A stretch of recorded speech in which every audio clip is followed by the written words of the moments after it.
Tama se retrouve dans un donjon souterrain, se demandant où il est exactement. À ce moment, il se rappelle qu'il vient d'être tué par un démon. Maintenant qu'il s'est réveillé, il réalise qu'il vient d'expérimenter la réincarnation. Tentant de comprendre qui il est désormais, il ouvre les yeux et découvre ses statistiques. En les consultant, il s'aperçoit qu'il est un bémote de rang S, une créature extrêmement dangereuse que même une armée massive ne peut vaincre. L'idée de vivre sa nouvelle vie en tant que bémote le dévaste, car il était autrefois un chevalier jurant de protéger l'humanité. Cette existence contraste avec la nature destructrice des bémotes envers l'humanité. Alors que ses pensées traversent son esprit confus, il décide de boire un peu d'eau. À ce moment, il aperçoit le reflet d'un chaton et s'effraie, hurlant comme une vieille dame. Ce reflet est clairement sa nouvelle forme. Avant que le mignon chaton ne nous perfore les oreilles avec ses cris aigus, une elfe nommée Arya se réveille. Elle ouvre ses fenêtres pour révéler les brillantes perspectives qui s'offrent à elle. Après s'être habillée, elle prend 2 longues épées accrochées à son mur et sort. Nous reviendrons à la jeune femme élégante plus tard. Pour l'instant, retournons au donjon où le petit chaton ne comprend toujours pas comment il a une forme de chat alors qu'il a été réincarné en tant que bémote. Ironiquement, il choisit de se réjouir du simple fait d'avoir été réincarné.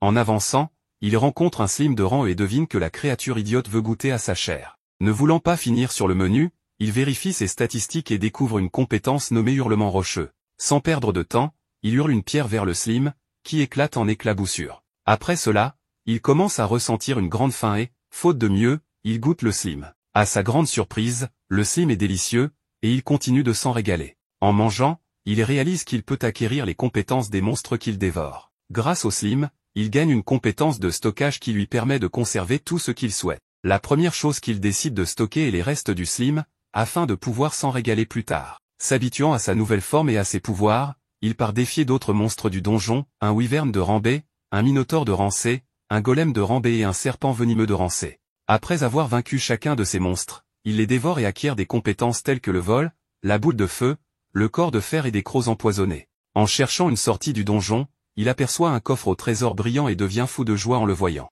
Il affirme n'avoir jamais rien vu de tel dans sa vie précédente de chevalier. En ouvrant le coffre, il trouve un cristal étincelant. Alors qu'il l'admire, un bruit lui fait comprendre qu'il s'agissait d'un cristal de transport, et qu'il vient de tomber dans un piège. Peu après, il est transporté dans l'antre d'un dragon terrestre de rang S. Le dragon semble avoir évité toute thérapie, car il manifeste clairement des problèmes de colère. En détectant un chevalier en armure de chat, il décide de l'attaquer. Le dragon terrestre essaie de l'écraser avec sa queue, mais le chat esquive habilement l'attaque en plein vol. Il décide alors d'utiliser son pouvoir de hurlement rocheux sur le dragon, mais cela n'a aucun effet sur la peau épaisse de la créature. Le dragon, furieux, tend une patte pour le frapper avec ses griffes, mais le chat utilise rapidement son pouvoir de corps de fer, acquis grâce au golem, pour se protéger. Malgré cette protection, l'attaque le blesse, et il se retrouve au sol, impuissant.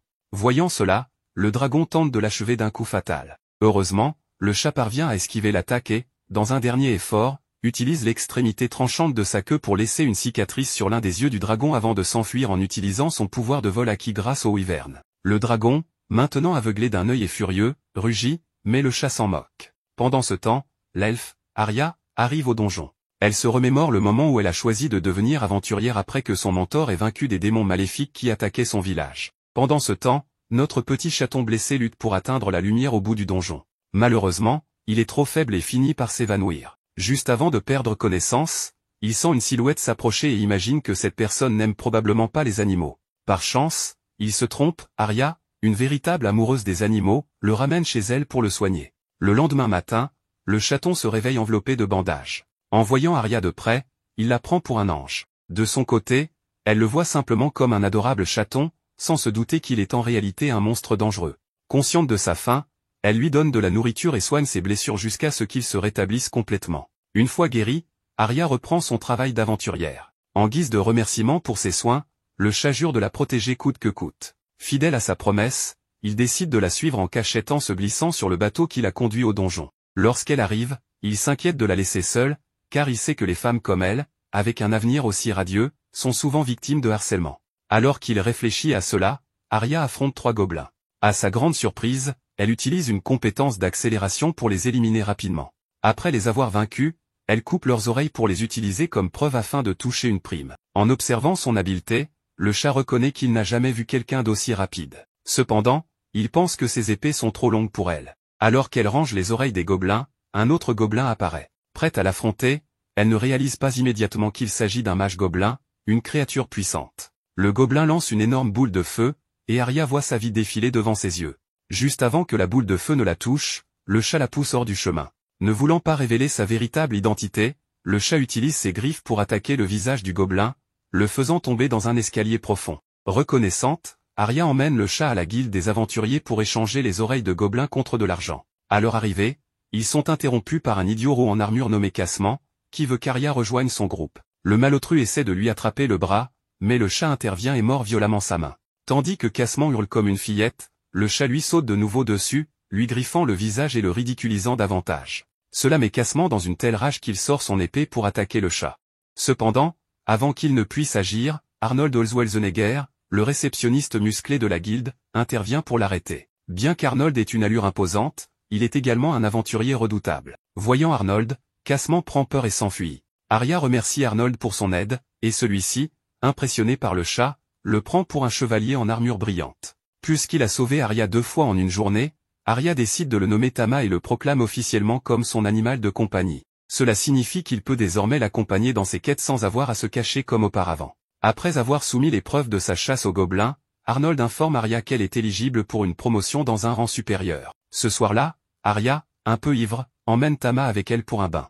Malgré ses réticences, Tama finit par céder et se retrouve à partager ce moment avec elle. Alors qu'ils se baignent, Arya confie une histoire de son enfance, lorsqu'une sainte de l'épée est intervenue pour sauver son village attaqué par des démons. Cette expérience l'a inspirée à devenir plus forte pour protéger les autres. Le lendemain matin, Arya et Tama se rendent à la guilde des aventuriers, traversant un marché où Arya est accueillie chaleureusement. Une fois à la guilde, Arnold tente de la prévenir d'un problème, mais avant qu'il ne puisse finir, Cassement réapparaît, armé d'un ordre du baron exigeant que Tama soit exécutée pour l'avoir blessé. Arya supplie Cassement d'avoir pitié, et celui-ci propose un duel. Si Arya gagne, elle peut garder Tama, mais si elle perd, elle doit devenir sa femme. Arya, n'ayant pas d'autre choix, accepte. Le soir, une foule d'aventuriers se rassemble pour assister au combat, avec Arnold comme arbitre. Cassement, tentant de paraître chevaleresque, permet à quiconque de rejoindre Arya, mais tous les aventuriers ont trop peur. Finalement, Tama décide de l'aider. Le combat commence, et bien que Tama tente de charger Cassement, ce dernier s'avère être un adversaire redoutable. Arya utilise sa compétence d'accélération, mais Cassement l'esquive et la contre avec un coup dans l'estomac. Il bloque également ses attaques de couteau avec sa cape et la rabaisse en affirmant qu'elle ferait mieux d'être une femme au foyer qu'une aventurière. Sentant que sa maîtresse est sur le point de perdre, Tama est contraint d'utiliser ses pouvoirs. Après de longues hésitations, il décide d'assumer les conséquences. Au moment où Cassement s'apprête à porter un coup final à Arya, Tama intervient avec son corps de fer pour bloquer l'attaque, brisant l'épée de Cassement. Tama utilise ensuite son hurlement d'éther pour propulser Cassement en l'air comme un Superman de bas budget. Convaincu que son identité de monstre sera découverte et qu'il sera exécuté, Tama accepte son sort. Contre toute attente, les spectateurs concluent qu'il est un simple chat élémentaire. Arya est déclaré vainqueur du duel et autorisé à garder Tama. Le lendemain matin, alors qu'Arya dort, Tama réfléchit à la manière dont il a pu être confondu avec un chat. Finalement, il accepte son destin et décide de rester auprès d'Arya en tant que son fidèle animal de compagnie. Le lendemain, alors qu'elle essaie de câliner Tama pour le sortir du lit, il lui fait des gestes audacieux à l'oreille, ce qui la fait réagir de manière incontrôlée. En tant que chevalier honorable, avant sa mort, il décide de mettre fin à cette situation et de s'éloigner. Cependant, elle continue à l'appeler, réclamant davantage. Plus tard dans la journée, à la forge, Arya rend visite à Vulcan, son ami. Arrivé sur place avec Tama, Vulcan ne peut s'empêcher de fixer le mignon petit chaton de son ami. Arya parle beaucoup de Tama à Vulcan, qui propose de le porter un moment. Le visage de Tama s'illumine d'excitation alors que Vulcan demande pourquoi Arya est venue avec son chaton. Arya explique qu'elle souhaite que Vulcan fabrique une bonne armure pour Tama. Vulcan est ravi à l'idée de relever ce défi, heureuse de créer quelque chose de nouveau et mignon pour un chaton si adorable. Vulcan prend immédiatement les mesures de Tama et, quelques heures après, elle termine l'armure. Celle-ci est parfaite pour Tama, qui l'ajuste sans problème. Cependant, Vulcan rencontre un autre problème, malgré son reforge, elle n'arrive pas à rendre l'épée d'Arya plus légère. Arya a du mal à la manier lors de ses quêtes. Après réflexion, Vulcan suggère de former un groupe temporaire pour observer Arya en action avec son épée et comprendre le problème. Le même jour, ils se rendent tous dans un donjon. Vulcan impressionne en écrasant des gobelins hideux. Arya, admirative, observe tandis que Tama la trouve intrépide et courageuse. Les capacités de Vulcan sont confirmées lorsqu'elle bloque une attaque de feu avec une technique issue de ses compétences de forge, lui permettant d'enrober son armure d'éléments variés. Après avoir préparé le terrain, Vulcan laisse Arya prendre le relais avec son épée. Mais leur prochain ennemi est un orc hideux et surdimensionné. Arya, dégoûtée et effrayée, l'attaque tout de même avec sa compétence d'accélération, mais l'orque bloque ses assauts. Tama intervient en volant dans les airs, activant la technique du corps de fer pour protéger sa maîtresse et distraire l'orque. Cela permet à Arya de l'éliminer d'une seule attaque. Vulcan remarque que les longues épées d'Arya perturbent ses mouvements et décide de simplifier son équipement. Arya, insatisfaite, demande quelque chose de plus difficile pour devenir plus forte. Vulcan suggère alors de passer à l'étage suivant, rempli de monstres prêts à être massacrés. Là-bas, Arya rencontre des repers, des monstres visqueux et pervers. Tama, inquiet, craint que sa maîtresse ne se fasse attraper. Vulcan conseille à Arya de se déplacer intelligemment pour éviter de se retrouver piégée par leur corps gluant.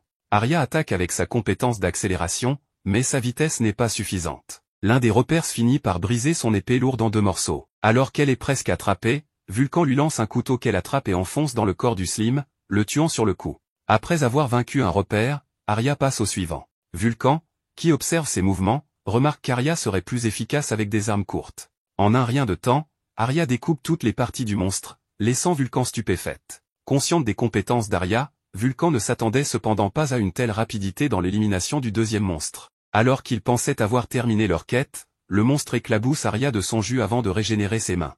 Arya grimace, déclarant que seul Tama a le droit de faire cela, puis elle élimine la stupide créature d'un seul mouvement. Cette fois, elle s'assure de découper le monstre en morceaux pour rendre sa réincarnation impossible. Vulcan et Tama se précipitent pour féliciter Arya pour sa démonstration de compétence. Mais Tama, le petit chat espiègle, s'arrête à mi-chemin pour voler un peu de jus des restes du repère, espérant acquérir leur capacité. Pendant ce temps, Arya, toujours furieuse contre le monstre défunt, continue de percer ses restes dans un accès de vengeance. Tama, perplexe, observe la scène. Après le combat, Arya se confie à Vulcan sur son choix d'utiliser des épées longues. Elle raconte avoir rencontré le saint de l'épée pendant son enfance, une rencontre qui l'a inspirée à adopter cette arme malgré son incompatibilité avec son style de combat. Cependant, après avoir découvert que les dagues lui convenaient mieux, elle décide de jouer sur ses points forts. Tama approuve son choix, convaincue qu'elle deviendra encore plus forte. Impressionné par ses progrès, Vulcan propose d'explorer un étage inférieur du donjon, confiant en la capacité d'Arya à gérer les défis avec ses nouvelles armes. Avant de continuer, il s'arrête près d'une pierre philosophale, un artefact unique qui repousse les monstres dans son rayon. Pendant cette pause, Arya examine la pierre, déclenchant un flot de souvenirs traumatisants de son enfance, où sa maison fut attaquée par des démons. Vulcan remarque son trouble et l'interroge, mais Arya change rapidement de sujet. De son côté, Tama s'amuse dans une flaque d'eau, et Arya décide de le rejoindre, retirant son armure pour plonger. Vulcan les suit, et tous trois profitent d'un moment de détente dans l'eau. Pendant cette pause, Arya pose des questions à Vulcan sur son ancien groupe d'aventuriers. Vulcan révèle que son groupe s'est dissous après qu'un couple de membres, tombés amoureux, ait décidé de fonder une famille. La conversation dévie sur les capacités des chats élémentaires comme Tama, et Vulcan mentionne leur potentiel de croisement avec d'autres espèces. Arya, étrangement enthousiaste, exprime son impatience de voir Tama grandir pour réaliser ce potentiel, une remarque qui laisse Vulcan perplexe. Leur pause terminée, le groupe descend à l'étage suivant du donjon, où il rencontre un puissant minotaure. Arya, prudente, attaque avec sa technique tourbillon, mais son attaque ne fait qu'égratigner la créature. Vulcan intervient pour la soutenir, lui redonnant confiance.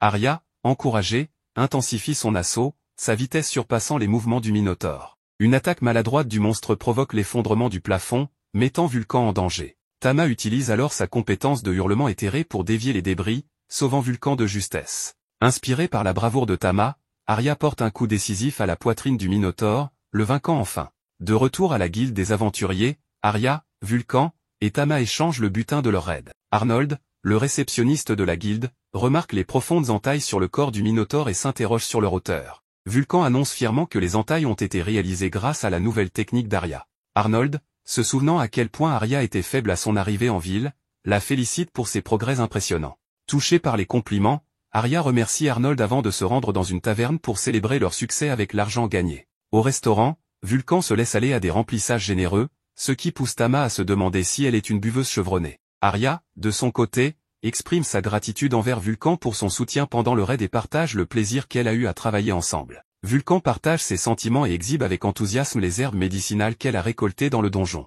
En observant leur discussion animée, Tama se sent nostalgique, repensant à ses jours d'aventurier où il partageait des moments similaires avec ses compagnons. Malgré cela, il admet que sa vie actuelle n'est pas si mal. Après tout, être le familier d'une belle elfe est un rêve pour beaucoup. Pour sceller leur camaraderie, Vulcan propose de former une équipe officielle. Arya, flattée mais trop timide pour répondre, est aidé par Tama, qui mord doucement sa main et la place sur celle de Vulcan, scellant ainsi l'accord. Le groupe trinque à leur nouveau partenariat et décide de prolonger la fête avec des boissons. Plus tard dans la nuit, Tama, coincé entre l'armure imposante d'Arya et Vulcan, peine à trouver le sommeil. Il entend Arya murmurer dans son sommeil qu'elle ne veut pas qu'il soit trop brutal. Suspicieux mais intrigué, Tama parvient à rester calme. Pour se distraire, il vérifie ses statistiques et découvre qu'il est éligible pour une évolution. Cependant, évoluer pourrait le transformer en un immense bémote et mettre en péril sa vie actuelle auprès d'Arya et Vulcan. Il décide de renoncer à évoluer pour rester leur loyal compagnon.